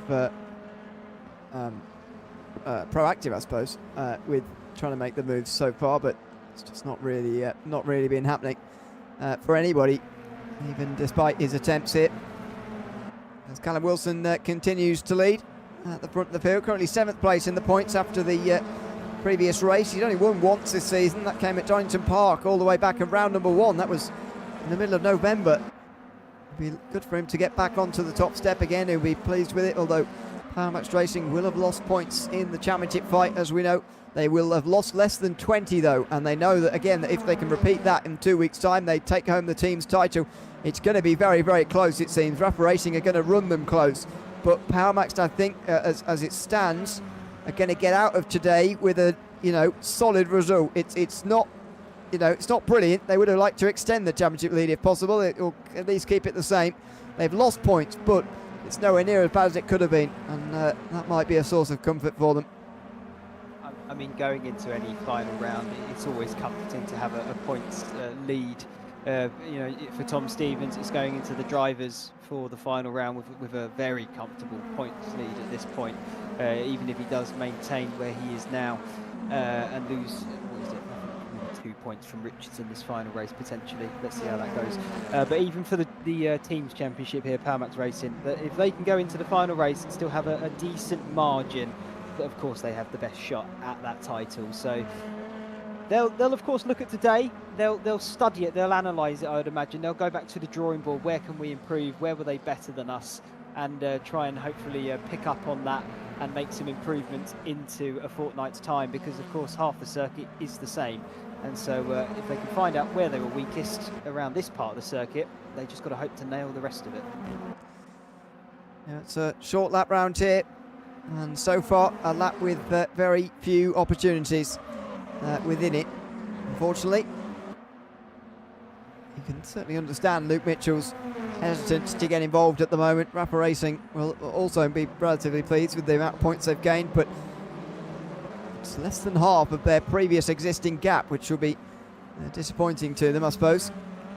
But they know if they can repeat something similar, Brands Hatch Grand Prix, maybe just a little bit better than what they've done this week, then they might be able to steal this championship away after such a slow start compared to the current leaders. Here's Alessandro Cappa, who's clinging on to the back of this group right now as well. Had quite a quiet day, but he's up 2 places so far on where he started in race number 3. And we'll see how far he can get up the field as well. See whether there is going to be any change in these in this top 10. Just less than half of this race remaining. It does feel like everybody's sitting pretty pleased with where they've landed themselves in this final race, unless, of course, you're maybe a bit further down the field.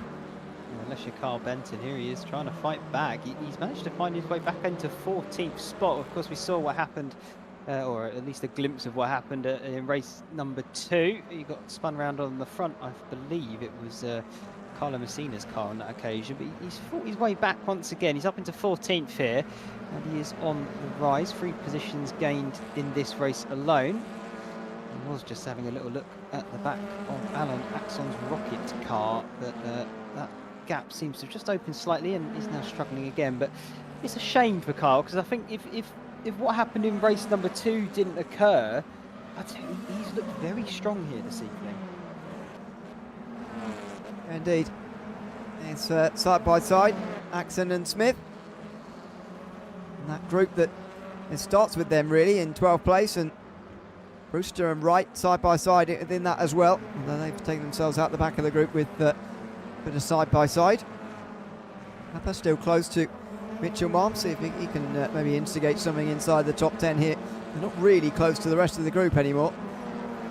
Remember, of course, the ballast still applies from that previous race, even though they've had that reversal. Here is the battle for 12. Carl Benton getting himself in front of both Smith and Sarema, and Axon has disappeared completely, so something's happened to him clearly. I think that might be one of the reasons. He seems to be having some trouble staying connected as Smith looks around the outside of Benton in towards turn 1. Maybe he can switch back to the inside in time for 2. Well, he was expecting that was Carl Benton and defends the inside. Good defensive drive there from Benton, and of course has secured that position at this point. P12 for him. He's had a fantastic comeback really, when you think he was probably last place, if not right down, 19th, 20th, race number 2 at the end there. So of course, well, probably around there I should say. We know he did finish 17th if my maths is right. But either way, he's had a nice fight back, shall we say. He's still got some time on the clock, but 4 seconds is going to be quite some margin to close down to the next car of Simon Trebek. Meanwhile, front 5, still no change. But getting into the point now where I think tyres might be on the agenda for us to have a little mention of, Ewan, because it's probably at this point that the drivers are going to start feeling them a bit. Yeah, I think so. Again, it's interesting to me that this is the venue where we're talking about this most, but this is definitely the time now where that might start to become a factor. Watch for who's sliding through the field maybe, and who's starting to look a little bit better in themselves at the moment with the tyres they've got underneath them. Less than 8 minutes to go. May all happen at the end here. Hart still pretty close to Stevens. These 3 may be closer than they have been for a little while, but again, is there going to be any move here? How aggressive is Luke Mitchell really willing to be? He's got that fastest lap to his name. He's clearly got the speed. He actually got the fastest lap for race 2 as well. But has he got the speed here to get past these Power Max Racing drivers? Teammates that are going to be helping one another? I think it's going to be very difficult. Yeah, exactly. That's the nice benefit of having both those cars up front there. Of course, the 1-2, the points, that's the dream, that's the ideal. But for Wilson, you would argue, he's got a rear gunner in Richardson. So if you can get him to even back up the field and maybe help Matt Richards out, because if he can get into it a bit more, then you've got that extra car helping them out even further. So they do have a nice little spot here. And of course, that's what Rafa Racing have had for the first two rounds this evening, and it is always a benefit to have your teammate right beside you and help you out in those difficult situations, you would argue. This is a little bit further down here. I think this is a Kappa going down the inside of Mitchell Marm. We haven't seen a move there into Graham Hill. Still side by side for the pair of them. Kappa slightly ahead on the timing towers. They're going to go through Surtees now. The advantage swings back to Mitchell Marm with the inside line. Let's see if Kappa can get a brilliant run on the exit though, although he's actually becoming under threat now from Via. Yeah, indeed. Via is in there from 10th place. You can count on Kappa to try and make a move here, even when it looks as if it may not be possible. He's giving it a go. Here comes Fraser Hart on the championship leader in towards turn 2. He's alongside 2, and Tom Stevens has to give the room. Fraser Hart nudges him out wide. Stevens still on the inside line, and that will help him, but Fraser Hart's giving this a go. He's going to get the room just about. Is he going to still be alongside in time for the chicane? He needs to be. He needs to get the inside for the next right-hander, but he can't. It's a good effort from Fraser Hart as he looks again there, and fair play to him for treating the championship leader just the same as everybody else, because some drivers are a little bit more tentative to have a go on the championship leader just because of where they are, but he's not afraid at all, Fraser Hart. He tries to move down the inside there, but couldn't do it. He's still putting the pressure on though, and this would help Power Max. It would also help Matt Richards, although to a small degree. Again looking to the outside here. Fraser Hart with 5 minutes to try and work this out. That looks to be like the first chink in the armour there for Tom Stevens. I'm quite surprised he let Fraser Hart have that inside line for Druids, and he did well to fight it back, and I think, again, more eagle-eyed viewers would have seen that Fraser Hart really did try to narrow the entry. As there we go though, he's going to try and down the inside late on the break. Stevens had nowhere to go. Fraser Hart has finally made a move stick by the looks of things. I don't think he'll be giving this one back anytime soon. Fantastic move there from Fraser, right out of nowhere, and happy day, 6th position. He'll now go and try and chase Matt Richards. Well, he might run out of time for that, but he's made a great overtake to get up into 6th place anyway. And it's on the championship leader as well. So the gap between 6th and 7th in points in terms of how many you pick up is not very large. It's only a single point that Rafa Racing and indeed Tom Stevens will lose out on, but there is a change, and it's Fraser Hart who's instigating them at the moment, getting past Mitchell Marm and Tom Stevens of Rafa Racing. Here comes one of his teammates as well, Cito Via on Kappa, who's trying to get past Mitchell Marm. The action happening at the end here.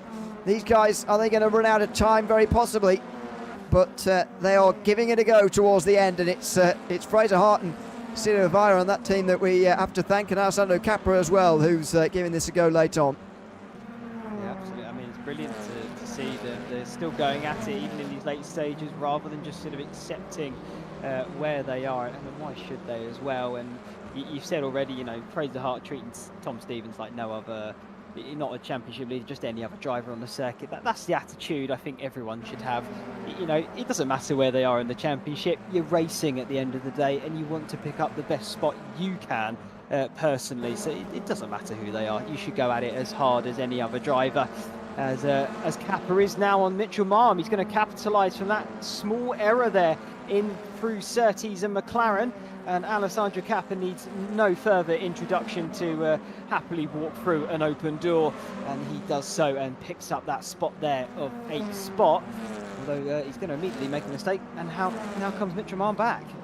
Well, he's rather thrown that away. Cito Via is going to try and follow the whoever wins out of this, and it's going to be Mitchell Marm by looks things on the inside. Bit of side-to-side contact. Here comes Via on the outside. He's going to switch to the inside now down the next straight. He's going to be alongside Kappa as well.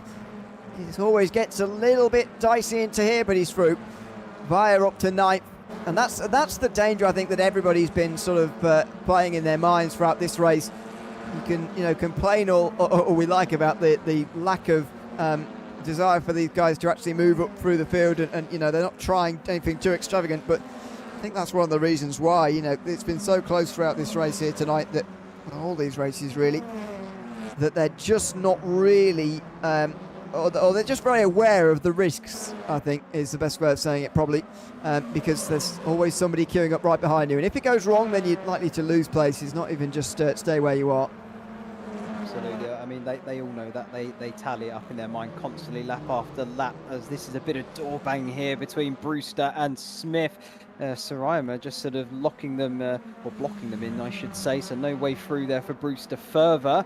But of course, he did get that position from Smith, so 14th spot for him, and of course they are fighting over the few final points positions. As we jump back up front then, I think for probably what seems to be 2 laps, Ewan, or it's going to be very close indeed if there is an extra 2 after this, or maybe 1, but still no changes for the top 5. Yep, still where they started from this reverse grid. It was a reverse top 7. Fraser Hart has replaced Mitchell Marm effectively in that top 7. Mitchell Marm just seemingly struggling a little bit more with the weight and where he is in the field compared to some of the others, as the leaders make their way around the final turn. Callum Wilson under increasing pressure here, although with the front 4 very, very close. They're going to come across the line. This will be the final lap of the day by the looks of things, because of this the speed. So Wilson a little bit wide through turn 1. He's got Richardson right behind him, his teammate. Mitchell might well try and look down the inside. He's got his nose alongside. So it's happening on the last lap here. Can Rafa Racing maybe gain points, further points on Power Max Racing here? Round the outside from Luke Mitchell. Can he possibly get in front of Richardson on this last lap? Now that he's compromised him into the chicane, he's got a better chance than ever. Final turn it will have to be. He looks to the inside, he can't get there. In the end, Callum Wilson is going to defend his way to a victory, just as in the same way he defended his way to a 7th place finish in the previous race, and he defended quite well in the first race too. He wins in race 3, first time he's won since the middle of November, and Jordan Richardson follows him home. Power Max Racing 1 and 2, they gain some of their points back, but Rafa Racing gain on the round, and Matt Richards gains some of those points back over Tom Stevens, but he also loses ground in the championship. Both of those going indeed to the final round of the season in 2 weeks. Absolutely. I mean, what an end there it was. Almost got an overtake on the final lap, but just some fantastic defending up and down the field. Really was spectacular to see. And brilliant skill and capabilities from all these drivers out there, just putting it on show for all of us to watch here along at home. So fantastic stuff. From my calculations, Ewan, I think you'll agree, effectively race 2 and 3 kind of negated each other between the teams championship, between Rafa and Power Max Racing. So it's of course that race 1, the 14-point swing, I believe, in Rafa Racing's favour. Yeah, indeed. They will take points on the day, but it's Power Max Racing who get a 1-2 in race 3 tonight. Luke Mitchell tried to get in amongst that on the very last lap of the race there, but ends up finishing 3rd in front of Chris Crevitt, who has a good day as well. Gaining points, I think, on Fraser Hart on every single race there. He was only 17 points behind going into this race, so that battle for 3rd in the championship is well on as well. With the likes of Jordan Richardson, Luke Mitchell probably not too far away either. Matt Richards rounds up the top 5 there, with Fraser Hart then 6th. He got ahead of Tom Stevens, and Scott Mitchell-Marm as well. Silva also got in front of Mitchell-Marm there towards the end. Asando Kappa rounded off the top 10. Also in the points, Simon Trivick, Carl Benton, Alexander Sarima, Dave Brewster and Darren Wright. Outside of those points were Alan Smith, Fabian Michelon, Matthew Williams. Olivia Krasnovska was in the laps in the pit lane for a few laps there. Alan Axon didn't get to the finish of that race. Neither did Colin Messina or Stuart Rolfe, who were out pretty early on. Well, it was difficult to overtake around here at Brands Hatch Indy. It remains to be seen what we're going to see in 2 weeks' time, because yes, we are running 3 of these turns again, but the turn coming onto the Grand Prix circuit going to slightly change, and it's not going to be that chicane anymore. And the final turn is not going to be quite the same at all either. Going to be a much faster affair. So I do wonder what we're going to see in 2 weeks' time, in as far as racing is concerned, and hopefully for the championship, because you do need a championship battle where it's possible to pass as well. Hopefully we will see a few more passes in 2 weeks' time. Yeah, well, you can see the overview of the circuit we go to in 2 weeks' time. Before we just quickly jump to the interviews here, Ewan, I think the point being is that there should be a bit more overtaking. Into Surtees, it becomes more of a hairpin. Into Sheen Corner is that 90-degree left-hander, and of course Druids once again. So should see a little bit more action for the final round, as I'll let you take the interview away. Yeah, indeed. I will do with Callum Wilson, who is now going to join us. Callum, welcome in. Good to have you with us. Congratulations on taking the race win in race 3 there. Let's start with that. How difficult was the defence? It's hard to read, really, from watching. Because you weren't passed at any stage. I don't think you even had anyone side by side with you at a stage. You had your teammate right behind you the whole way. How difficult was that in race 3? Yeah, it's tough either way, really, because there's so much to manage with tyres and boost, and Jordan was very, very, very big help in a lot of that. I think sort of kind of saved the pressure from the Rafa boys. So yeah, it's been a long time coming. I've had a few races of horrible luck and technical problems. So yeah, nice to get another one. How has these last few weeks been? It's for Max Racing, because you've lost a few points to Rafa Racing, but still hold a decent advantage. You managed to retain at least half of your advantage coming into today, going into the final 3 races in 2 weeks' time. How are you all feeling about that gap? Yeah, it's what we're going for. There's no hiding the fact that Rafa have been super strong really since Silverstone. I think we were quite even up until then, and they've definitely found something, and fair play to them, and they're making it very, very tough. So we built a bit of a gap up before it got to Silverstone, and now we're just trying to, there's no doubt they're chipping away, but I think hopefully with tonight we've made the final round a bit difficult for them. We'll see how it goes, of course, in a couple of weeks' time. Hope to see you there. But for now, Callum, thanks for chatting to us at the end of the races tonight, and congratulations on winning race 3 tonight. Thanks very much. Cheers, guys. Thanks very much. That's Callum Wilson, who wins in race 3 tonight from Brands Hatch Indy. As it says there, we'll be live with the next round. Brands Hatch Grand Prix layout will be on the 22nd of March. Same time, same place in 2 weeks' time with that broadcast in the Pro Touring Esports Championship here this season. Hope that you can join us then. For now, I've been Ewan O'Leary alongside Ashley Denman with Rich Revel behind the cameras of this broadcast tonight. We'll see you all in 2 weeks' time with that final race of the season with both championships on the line. Hope to see you there from all of us. For now, it's goodbye.